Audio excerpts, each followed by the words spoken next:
it starts developing earlier because warmer. It's warmer in the hive. But usually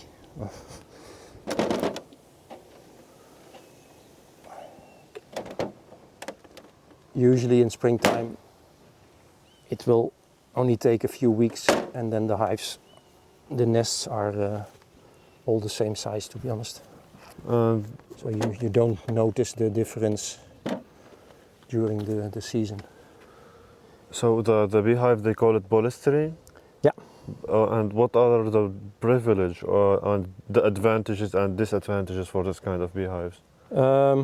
I think the main advantage is a better insulation. Okay. And for the rest, I think wood is, I like to use natural materials, so in that sense wood is better. Yeah. And it's more robust, so if I put the piece of equipment inside and I want to separate the honey chamber from the brood chamber, I can also break the hive itself. So and here it's more handy. It's more robust in that sense. Yeah. It's a good point actually. Yeah. Because sometimes the frames are really attached to each other. Exactly. With the propolis, and you need sometimes to give more pressure. Yeah. So here I have a different separator, which is from polystyrene. Okay. But also there they didn't have wooden ones, so these are a little bit.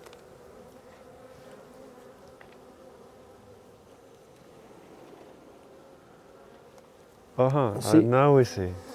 And basically, you see, this is all drone brood. I'm quite surprised they even build it out. Can we show it to the camera? Yeah. Okay. Can you explain it again, please? Because now it's very important to tell, because we don't have this in the Arabic world. Okay. So basically, the frames are usually a lot bigger in the brood nest. By putting the honey chamber frame inside, they use the excess area to build the wax, and because it's on the side of the nest, they basically only make drone brood on the sides. And you remove it in the? Basically I want to remove this already now. Because you see part of it is already closed. So I will just get the bees off in a minute, and then I'll break it off. Okay. And I will keep also this frame aside on the other side of the brood nest, that they can organize their brood nest properly for winter and to prepare for winter. But it's interesting that they still build it out.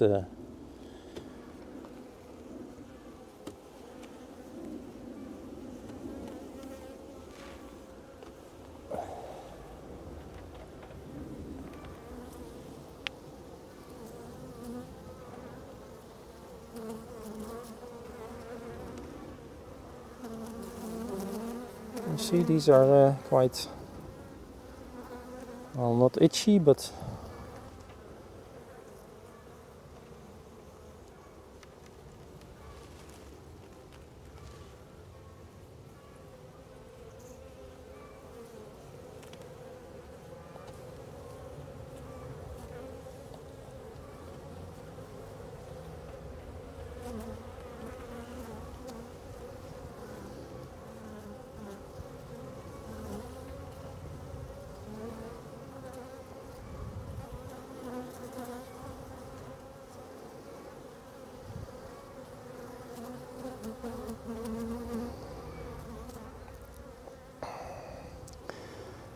I still see there's a lot of eggs inside, so that's all fine.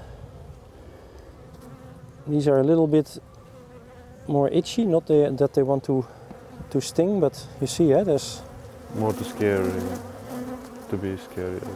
And so I close it off for this. If I would have smoke with me, I would have used a little bit of smoke for this one.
So would you like to check if they have varroa? Oh, let's see, usually I don't even do that.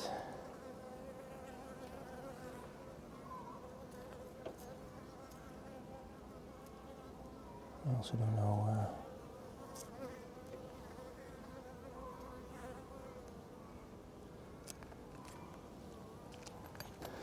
They have been treated last month, so they should not be. So at least now we can make sure that the treatment was successful. You don't see any varroa on these.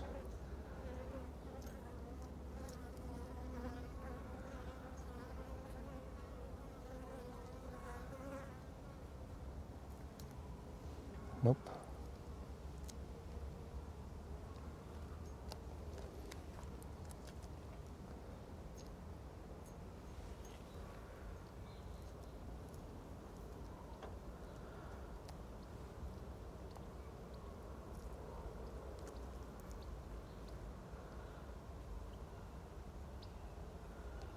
No varroa. No varroa. No. Here. There might be one.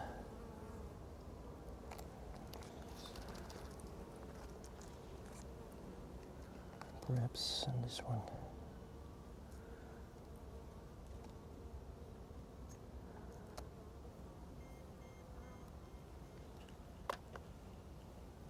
You see? Yeah, I saw it. There's the mite.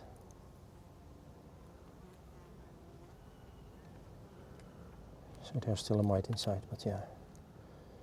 Most of them don't have, which is good.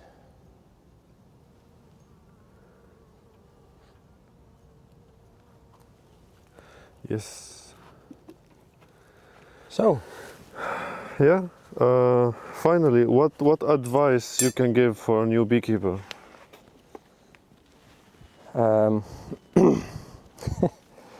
What kind of advice you give, for example, me if I want to start having my first beehive or first? Yeah, what I think is most important is that you get some training, of course. In the Netherlands, we have several even beekeeper associations that are being organized country-wise. So I'm part of the beekeeper association in Hilversum, which is also part of a Dutch beekeeper The association. MBV, right? MBV, yeah. Mhm. So they have basic beekeeper trainings, and usually they start with a part of a theory in it's wasp, the big wasp. They start theory lessons in usually February, March, before the real season starts. And then from the beginning of April, they really, under guidance, basically introduce you to the hive, can recognize all the different things in the hive. So from egg to larvae, to what is pollen, what is honey, what is a queen cell, etc., etc. And then based on that also, organize yourself in, okay, if I see this, then this is happening. So and then the question is, okay, what should I do if I see things that are extraordinary in the hive? But you should first recognize, is this normal or is it not normal? And based on that, once you know the basics, it's practicing. Get as soon as possible your own hive, start practicing and start exploring. Yeah. For example, if I'm gonna live, where I live now, I don't have a place to put my beehives. Who I should contact to find a place for my beehive? Because I contact the gemeente in Gouda, they said I should find the place myself. So is there any, maybe the MBV can help me with that? MBV, basically the local associations usually also have places where members of the association can put their hives. Okay, So for example, in Hilversum where I live, we have 4 different apiaries where also members can put their hives. That's perfect. For me. So if you don't have an own garden or a farm like this where you can put the hives. Yeah, that's good. You can. I also so not Josephine, but the farmer was before Josephine and Sil. I just came by here and said, "Wow, this is a nice spot for a beehive," and I just contacted the farmer saying, "Hey, would it be okay to put the hives here?" And because there's also they also sell some stuff here. Then I also made the arrangement. Okay, the honey I harvest here can be sold via the shop here at the farm. Yeah. So you really have the farm produce also in the shop. I'm gonna show the honey you gave me. Yeah. On the video.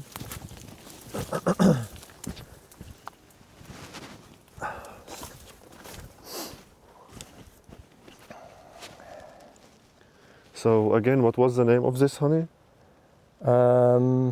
Well, in springtime here, all the farmland, all the grassland is full of dandelion, the yellow flower. So most of the honey they get in spring, so that's mid-April to end of April, is from that flower. Okay. What is the main flower that bees take the nectar from in the Netherlands? Is there any variety? There's a variety. Usually they get most of the nectar from the trees. Trees. So in springtime it starts with fruit, cherries, apple, pear, chestnut, and in summertime there's the acacia. Acacia, yeah, I know. And it always starts earlier every year, but usually it was the second half of June, but now it's already end of May it starts. And then the most of the summer honey is from the tree with the yellow flowers. I don't know, even by the linde in Dutch. Linde, okay, I will look it up. And that's most of and that is a very special taste as well. It's a little bit minty-like taste that the honey gets from the linde tree. And do you have a brand now? You sell your honey under the name of this brand? No, the brand. Usually, I make an etiquette on this one, and then because it's food. You have to you need to have all the stuff that is legally should be on the etiquette on the label. Yeah, this leads me to another question. Do you have like you need to be registered in the KVK to sell, or no. But only to put the information about the product? Yeah. So it needs to state it's Dutch honey. It needs to have the content in it. In the Netherlands, honey can only be sold 2 years after production after harvesting, and it even depends on the moisture level. So it has to be below 17% moisture level. Then it can be stored 2 years, or it can be sold 2 years after. Okay. If it is more than 20% humidity, you cannot sell it. You're not allowed to sell it. And between 17 and 20, it starts. So you can sell it 3 months, or half year, or 1 year, or 2 years, depending on the gradation of the humidity. Okay. And your address needs to be on it, and a lot number needs to be on it, because you will always, if something is wrong, you always have to trace it back to the production site and the production date. Okay, production dates, site, the number, the address, the content, which should be included. That's a good. And what is the name of the brand you sell your honey under?